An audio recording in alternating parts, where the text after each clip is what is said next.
All right, I'm joined today by Raj and Hardeep from Thank You Next. Hello.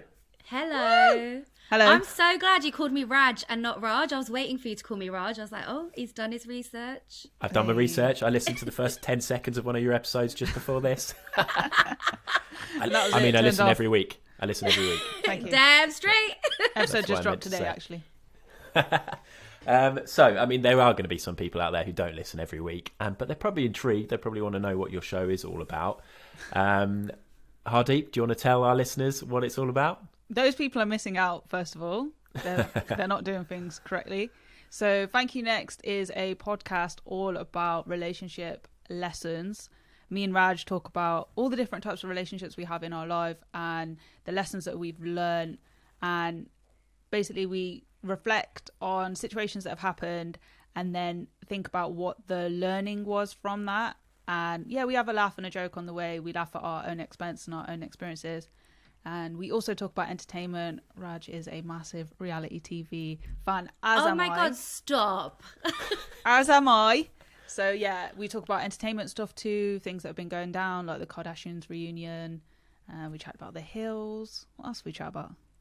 We chat about pop culture, basically. There's a lot of pop culture injected into the relationship chats. Because the thing is, a lot of us, with Kardashians as well, I know, how do you feel about the Kardashians, by the way? Oh. Are you asking me? Yeah. I feel okay about them. That's I have no strong feelings. I don't detest them, like I know a lot of people do. That's great. But Good. I also haven't seen many of their episodes. My wife watches it sometimes, and I'll walk in and I'll be like, "Oh wow, okay." And sometimes I get sucked in, but yeah, I'm okay with them. They're doing their thing. They're successful. Okay. Yeah. Yeah, but they're so open with their lives and they share so much about their relationships. I think naturally a lot of us sort of compare their experiences and we're like, well, if I was in that position, I wouldn't do that. So we bring a bit of that into the podcast. Okay. Naturally, as you would. Yeah. All right. Sounds interesting. So, Raj, how did it actually come about? Like, what is your background, the pair of you? Have you been mates for ages? Were you thrown together like a reality TV program? I hated her. I actually hated her so much. And you think she's joking, but she's not? I'm not even joking. Oh, really? I'm not even saying it for dramatic effect or anything. So we both have radio backgrounds. Hardeep still does radio. I left radio a little while ago to go and work in social media on reality shows and things like that. And then I really missed it and I wanted to come back to radio. And the indie that I worked for, they started moving into podcasting and they were like, we've got a podcast for you that you could get involved in. It's about reality TV. Let's do it. So we pitched for this reality TV podcast at the BBC and it was called The Reality Tea. Have you heard of it? Yeah. So I used to host that with my colleague Pilar and we created that and it was really successful actually, but I found it really overwhelming, I think, and I left. And I knew I wanted to do something that was a little bit more personal and didn't require me to go and watch 50 episodes of a reality show that I hadn't heard of. I don't watch Geordie Shore and I had to really catch up with Geordie Shore when we would book guests. And because we were producing it as well, I have to have all the research. I need to know this person inside out. I need to get the best questions. It has to be the best interview they've ever done. So yeah, it just really, it was too much for me and I had to leave. I couldn't do it anymore. Interesting. So then, okay. And then I kept thinking about other podcasts and I'd gone through this relationship and it was awful. It was really bad. I really allowed a lot of disrespect to be... I experienced a lot of bad things, basically. Let's put it that way. And I was just like, surely it can't be only me. Surely it's not me. Or maybe if it is only me, maybe, I can tell other people about this and they can spot the red flags and all of that. So I had this idea, and at the time it was called To All the Boys I'd Loved Before, after that movie. And but then she got me involved, and then then I spoke to Hardeep about it. Then I spoke to Hardeep about it, and Thank You Next was always about, because it was the album that got me through that breakup. If anyone doesn't know, it is an Ariana Grande album, really massive album, breakup album. She now sings about being happy, which it's all right, but it's not as good as the breakup stuff. And Hardeep was like, nah, it's not gonna work because Wait, you haven't said why you hate me. Oh, do I need to say that? You didn't say why you hated me. That's all I want to know, really, is just why you have so much hate for each other. When I was working in social media, I was looking after ITV's Twitter account one night, and the Mobos were on, and there was Lady Leisha was on stage, and I did a tweet saying, yo, Lady Leisha is about to shut down the stage. No, I wrote, yo, Famalam, Lady Leisha is about to shut down the stage right now. And Famalam is something that she says in her lyrics, yeah? And she goes, yo, Famalam, yo, Famalam, no, and all of that. Queen Speech 4. Yeah. And that's one of my favourite tracks. I was just like, yeah, like this is going to go down well, blah, blah, blah. That night, ITV2 were trending all night, being like, ITV2 are racist. ITV2 are so racist. Look, an old white man in his 50s is trying to tweet about Famalam. And then like, why are they tweeting about Famalam? Famalam, this is racist. And I was like, oh my God, Famalam is racist. So I kept Googling Famalam and I was like, there's nothing racist about this. What's going on? And then I saw this tweet from this girl who I knew worked in my old office. And it was this one. And she had tweeted something like, yeah, oh my God, look at ITV, embarrassing, racist, all of this, da, da, da. She says to this day, I didn't tweet that, I didn't tweet this. I deleted my old Twitter account because I really don't like Twitter. So I can say whatever I want at this point. Yeah, no proof. There's no proof, but I know she did it because I was like, oh, who is that? I hate her. The other Asian girl in the office. Ooh. So yeah, and then I messaged her. She messaged me for some work. She DM'd advice. me. Yeah, she wanted some advice from me. Because we both work in media. So I work in radio, do podcasts, social media kind of thing. We've run in the same circles, kind of ish. And then, I contacted Raj during like lockdown about some advice. And then she was really brave, actually floated this idea to me and shared it with me, which I think creatively we're always told you are your ideas are the only thing you've got, your ideas are your currency. And then meanwhile I've got people like my mum who are like, protect your ideas, you know, people love stealing them, and they do, you know, at the same time. But Raj shared this idea with me, and it's kind of interesting because it was like we were both having the same journey at the same time during lockdown, doing a lot of self-reflection, journaling, therapy, writing down our goals, reading, everything about how we could be better people and also better in relationships, because I definitely want to be better. And then that's how we came together, basically. Cool, nice. All right, and so the hate is sort of subsided now. Yeah, sort of. Sort of. It's still bubbling. She's never going to forget the surface. I never forget. I story. forgive, but I don't forget. Oh yeah. Wow. That no, but I've told her I didn't story. know it was her that was writing. So you know when you obviously put something creative out there and you're the face of it, she wasn't the face of it. She was behind a channel, so I didn't know it was her. I didn't think, you know, I did. Can we just clarify this There's now? always a person behind the article, you know. As someone who knows the Queen's Speech, and knows that that's a lyric, what was racist about Famalam? It was the fact we've had this conversation. It's the fact that a brand. Imagine if Curry's PC World they started going yo Famalam, you'd be like pissed. Yeah, off but Curry's Azos were PC tweeting World. in patois, and no one was telling them to get lost. That was fun. A little bit leave it. Anyway. I've got to remember now to not say Famalam, and when this episode comes out and I'm doing the links, I'll remember that. No, it's not racist. It's not racist. Say Famalam again. It's not racist. It's not racist. It's not anything. It's just I slang. know. Yeah. This is like, might not even keep this in, but does Lady Leisha have any street cred left now after being on Dancing on Ice? I don't know, but you know what? I'm producing her, so I work as a radio producer as well. So I'm producing her like in 2 weeks, and I've never met her, and I think I have to tell her this story as well. You have to tell her and get a video and get her reaction.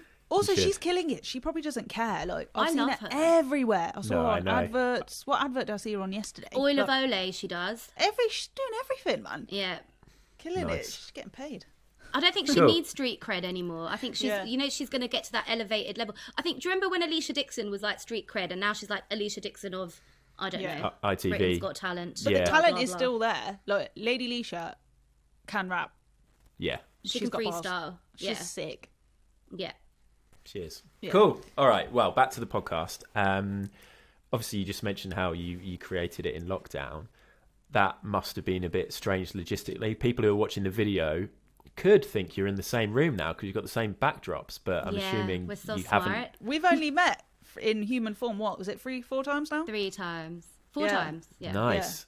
So you're like, right, let's go and get the same backdrop so it kind of looks. Yeah. The day we did our hide your house. Yeah.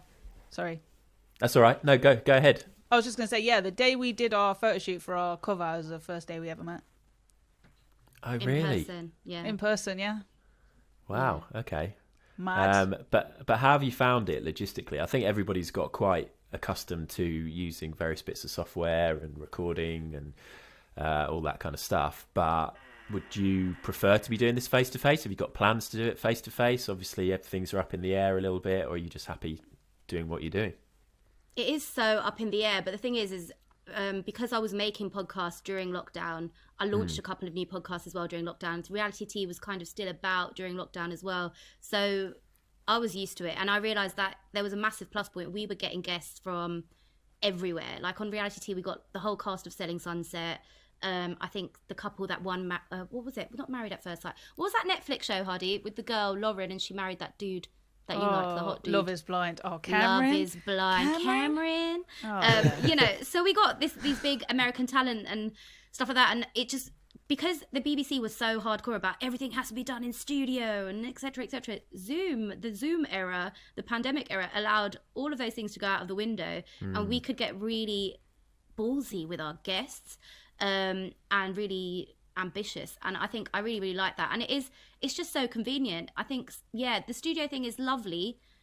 I think I did miss it for a bit, but at the same time I don't, because it's like an hour to get into Central, etc., all of that rubbish, blah blah blah, pay for the studio, pay for this, pay for that, and then that person's transport, the guest, get the guest in, get some bits in for the guest, get them comfortable. There's so much extra stuff, and I feel like now to ask someone to be on our podcast, we're not asking for much. We're asking for an hour of your time literally, and that's it.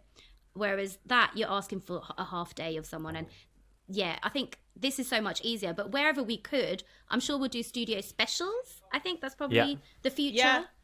Sorry. Oh, yeah? Who's that? No, thanks. Edward's asking me if I want my plant fertilised. Edward, I'm okay, thanks. I already did it earlier, but thanks. Edward, we are recording a podcast.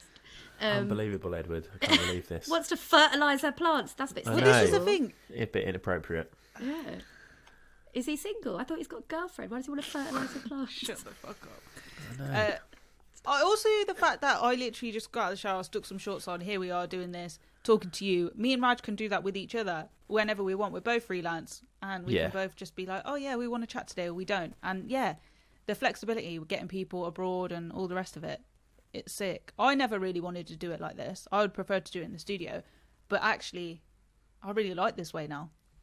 Yeah, I think a lot of people feel the same. I know a lot of the Scroobius Pip does a lot of stuff with Pod Bible, obviously, and he's got quite a big podcast and speaks to quite big celebrities on it, and he was really reluctant to do anything, and he held off for ages. But now he's getting access to all these huge stars, and a lot of them are more relaxed when they're recording in their own environment too, right? Because I guess if you were to get somebody into a studio and you're trying to talk about whatever it might be, or, you know, you're wanting maybe... It's harder to be vulnerable if you're in a studio space and you've got production company stuff outside the window. But if you're in your own house and you're sitting at your own table or whatever it is, you might find it a bit easier to reveal stuff and be more natural. Well, you got us absolute stars, didn't you? So I know. I wouldn't have been able to secure you guys if we were doing this in the studio. You would have been like, no. You would have said, what's the fee? And I would have told you nothing, and that would have been it. I think energy, maybe that's the only different thing. You know, when you're like vibing with people in human form, that's probably the only thing that's missing sometimes. Yeah. So, again, for people who haven't heard the podcast, would you direct them towards any particular episode, or are they all fairly topical? Because obviously, I mean, just before this, I was having listened to the most recent one, and you're talking about Love Island, and that's obviously brand new sort of news. Can people go back and listen to the old episodes as well? Definitely. You go. Yeah, I suppose you should say that, but I also believe that's probably true too.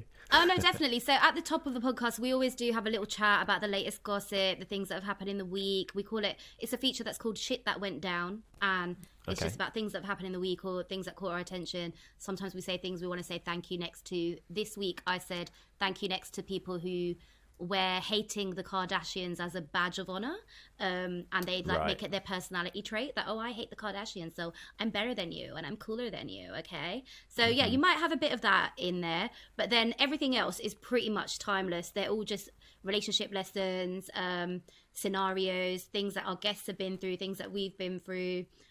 And yeah, we do this thing sometimes where we look back at movies and we pick 3 relationship lessons from the movie, or we do it with albums as well. So one of my favorite episodes is our Destiny's Child Writings on the Wall album, because it was a joy to edit. I was laughing my head off in the edit, and that doesn't happen in every episode. You know, sometimes I'm like, "Oh, should I keep this in?" Oh, you know. And yeah, it was just so much fun. And listening back to it is so much fun. And I've got really good feedback from loads of people about it, like my male friends as well, who I'm always like, do men listen to our podcast? Do they like this idea of our podcast? And actually, they do. So yeah, there's loads. There was one about Promising Young Woman as well, which was great. I got really good feedback off of my male friends about that as well, which was great. We did Twilight as well, which oh my obviously God. TikTok is obsessed with, and so are we, because Yeah. it's so ridiculous. It's one of those films that people will rewatch and care about. So yeah, we do a mix of stuff that's happening right now and stuff that's not, but the relationship stuff is obviously timeless. Yeah, cool. Well, it sounds like you've created something that's sort of, the perfect pod for the pair of you in terms of talking about pop culture stuff and then getting a little deep at times. And yeah, it's good. I think you've done the right thing here, guys. I think even though you hate each other, I think this podcast is going to be a massive success. We don't hate each We other hope anymore. so. I don't hate No, Raj. we don't. We don't Raj, hate do each you? other. It's just, no, I don't hate you. You God. best not. No, she definitely doesn't. She has a soft spot for me. You actually, there's love. I would say it's love. Now, yeah, I would. She's got I'm a just pet not name gonna for say me. anything. Oh my God. All right, fine. What are you I doing? got her a birthday present that I wanted for myself. Like, that's how you know that we're like Wow. we've moved. And this is the thing with the relationships as well. We talk about, we're talking about how the lessons and stuff, how we transformed. We are the perfect example. How you can transform. And also, for anyone listening to this right now, it's not just about romantic relationships. It's also about the relationship you have with yourself, the relationships you have with your friends, with your colleagues, your bosses. Oh yeah, because we are single. Just saying, Yeah. we're not out here. Unfortunately. Yeah. So we're yeah. Cool. All right. Well, there you go. I think people have probably got a pretty decent idea of what it's all about. So obviously that's available everywhere. You can get podcasts, and you're pretty regular, right? You guys Every bring out Thursday. weekly We call it episodes. Thank You Next Thursdays. Yeah, honey. Perfect. Yeah. All right. Well, thank you very much for coming on, and I'm sure we'll do more stuff with you guys in the future. Obviously, you'll be on future episodes talking about your favourite podcasts as well. But in the meantime, thank you very much to Raj and to Hardeep from Thank You Next. Thank Thank you. you.